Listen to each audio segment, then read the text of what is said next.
Hello again, my name's Gabe Zolna. I got a question. You ever notice that people that enjoy certain kinds of activities, would you agree that they surround themselves with people that seem to enjoy those similar types of activities? Take golfers, for example. Take fishermen, for example. Or take sportsmen, for example. You know what the Bible tells us? The Bible tells us you can tell them by their fruit. If you were to see an apple on the ground, and if you looked up, well, guess what? Would that not be an apple tree in all probability? If you were to walk and see a pear on the ground, and if you looked up, would that not in all probability be a pear tree? If you've been watching my recent videos, I've highlighted the insanity of radical extremist Muslims and what they do to human beings.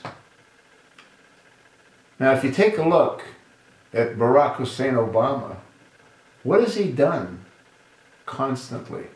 Well, he's always defended and protected the Muslims, has he not? Give me one instant where he did not protect the Muslims.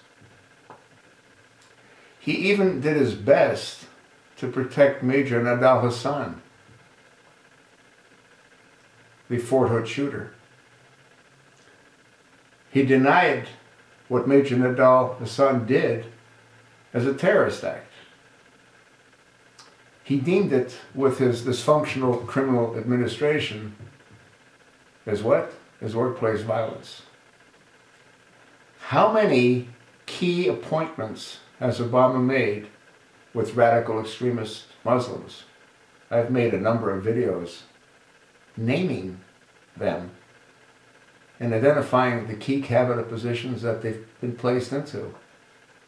Valerie Jarrett, you know where she was born? You take a look at John Brennan, the story is that he's a converted follower of Islam. You take a look at the people that he surrounds himself with. Who are they? People like Huma Abedin. I don't believe that Mohammed Morsi would have ever have risen to the level that he did if it wasn't for both Barack Hussein Obama and Hillary Clinton. You may or may not know this, and you wouldn't know this if you're not up to watching some of my videos, but Mohammed Morsi was a good friend of Hillary and Bill in the 80s when they lived in the United States. Mohammed Morsi's wife still, from what I understand, communicates with Hillary Rodham Clinton. Do you not find that somewhat interesting? Do you not also find it interesting that Barack Hussein Obama has given literally billions of dollars to various Muslim Brotherhood organizations, including the $8 billion he supposedly gave to Mohammed Morsi, so Mohammed Morsi could buy part of the Egyptian peninsula and give it to Hamas and al-Qaeda so they could have their own country. Did Obama not give 20 F-16s worth around $34 million each to Mohammed Morsi? Did he not also give him 200 Bradley fighting machines? Why do you think he did that? Well, didn't Mohammed Morsi swear when he was inaugurated on the destruction? Well, he didn't swear on the destruction of Israel. What he did say is that he's going to turn Jerusalem into the capital of Egypt. He also swore in freeing the blind sheik. And if you've watched some of my previous videos, you might want to go take a look under YouTube. The pieces of the puzzle all fit. Benghazi is the key. That might explain the Mohammed Morsi scenario. And it'll also a little clarity on Benghazi, I believe.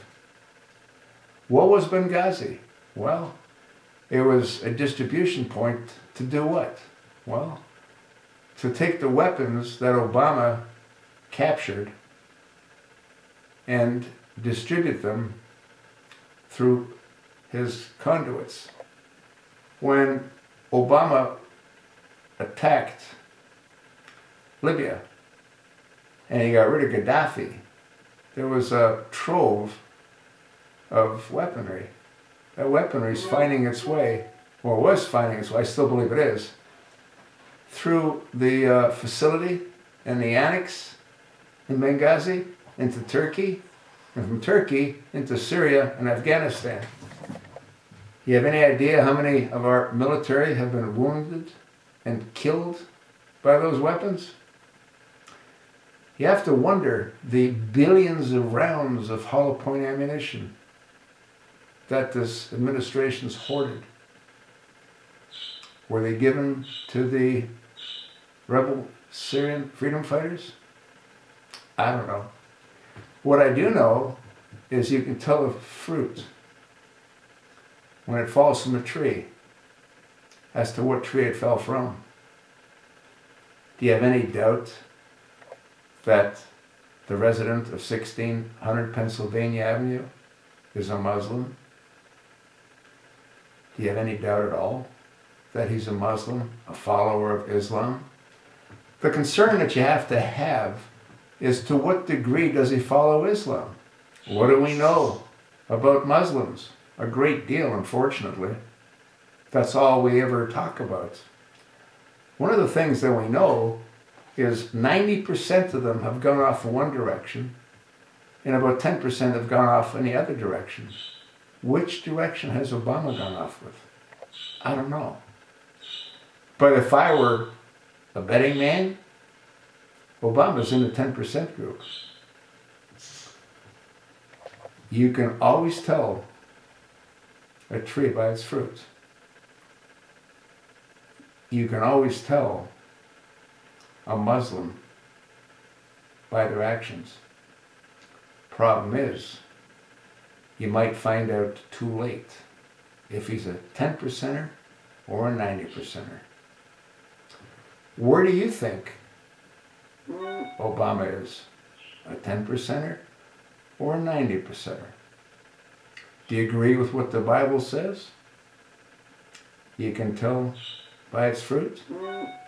If that's true, is that not a frightening, terrifying position for a country to be in